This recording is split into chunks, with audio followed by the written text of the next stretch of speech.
Hello students, IIT brain में आपका स्वागत। आज हम जेईई मेन 2020 के एक प्रॉब्लम पर डिस्कस करेंगे। एक बार आप पहले क्वेश्चन सुने।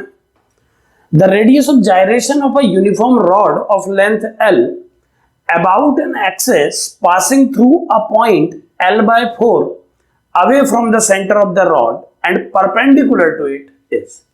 यानी क्या है प्रॉब्लम, समझें कि एक रॉड गिवन है जिसका लेंथ L है, मास हम इस रॉड का M कंसीडर कर लेते हैं। इस रॉड के सेंटर से L/4 डिस्टेंस अगर हम एक एक्सिस बनाएं जो इस रॉड के परपेंडिकुलर हो, तो इस एक्सिस के अबाउट हमको रेडियस ऑफ जायरेशन बताना है इस सिस्टम के लिए। तो कैसे कैलकुलेट करेंगे समझें। सबसे पहले यहां पर हम जानते हैं कि इस प्रॉब्लम को सॉल्व करने के लिए हमें पैरेलल एक्सिस थ्योरम यूज करना पड़ेगा मोमेंट ऑफ इनर्शिया का।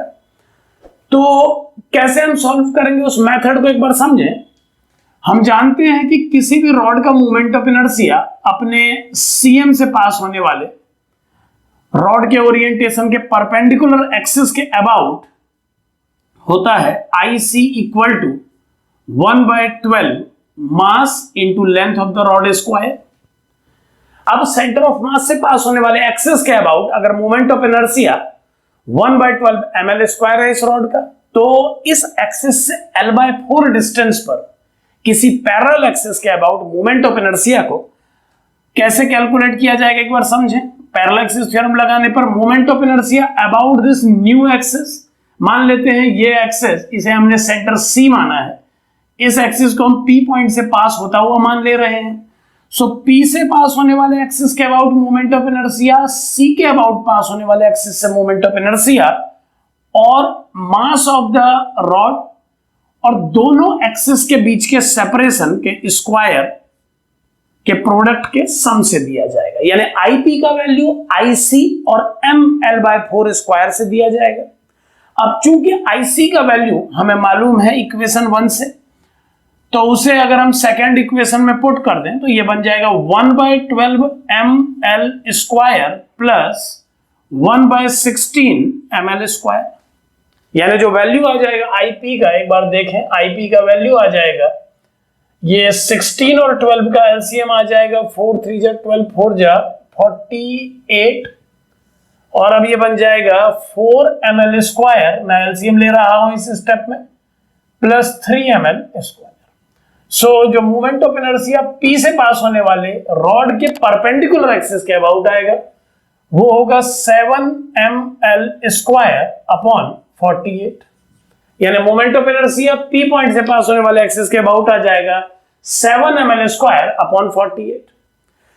अब यहां पर ध्यान दें कि रेडियस ऑफ जायरेशन के कंसेप्ट के अकॉर्डिंगली आपको किसी भी सिस्टम का मोमेंट ऑफ इनर्शिया अगर एक पार्टिकल के फॉर्म में लिखना हो, तो पार्टिकल के फॉर्म में उसे लिखने के लिए उस पार्टिकल को आप एक्सिस से कितना दूर रखेंगे ये कैलकुलेट किया जाता है। यानी इस प्रॉब्लम में अगर हम एज्यूम करें कि रॉड के मास के बराबर मास का एक पार्टिकल इस P पॉइंट से पास होने वाले एक्सिस से x डिस्टेंस पर बैठा है, तो उस पार्टिकल का मोमेंट ऑफ इनर्शिया P से पास होने वाले इस एक्सिस के अबाउट mx स्क्वायर होना चाहिए। ये मैं डेफिनेशन के accordingly moment of inertia of a particle लिख रहा हूं। अगर हम इस पूरे रॉड को एक पार्टिकल से कन्वर्ट करें, तो उस पार्टिकल की लोकेशन P से जो डिस्टेंस मेंटेन करेगी उस डिस्टेंस को ही रेडियस ऑफ जायरेशन कहा जाता है। अगर मैं मान लूं कि इस सिस्टम का रेडियस ऑफ जायरेशन इस एक्सिस के अबाउट x है, तो mx स्क्वायर को इस मोमेंट ऑफ इनर्शिया IP के इक्वल होना चाहिए।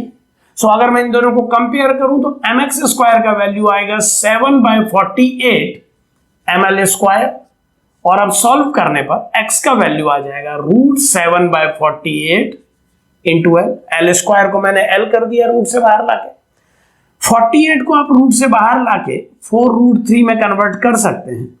जो रेडियस ऑफ जायरेशन कैलकुलेट होगा इस रॉड के लिए वो √7/4√3 L होना चाहिए। लेकिन जो ऑप्शंस गिवन है उन ऑप्शंस में ये x equal to √7/√48L given है। सो यही इस प्रॉब्लम का जो ऑप्शंस है उनमें से करेक्ट चॉइस है। सो इस तरीके से आप पैरेलल एक्सिस थ्योरम और रेडियस ऑफ जायरेशन की डेफिनेशन यूज करके इस प्रॉब्लम को सॉल्व कर सकते हैं। Thank you.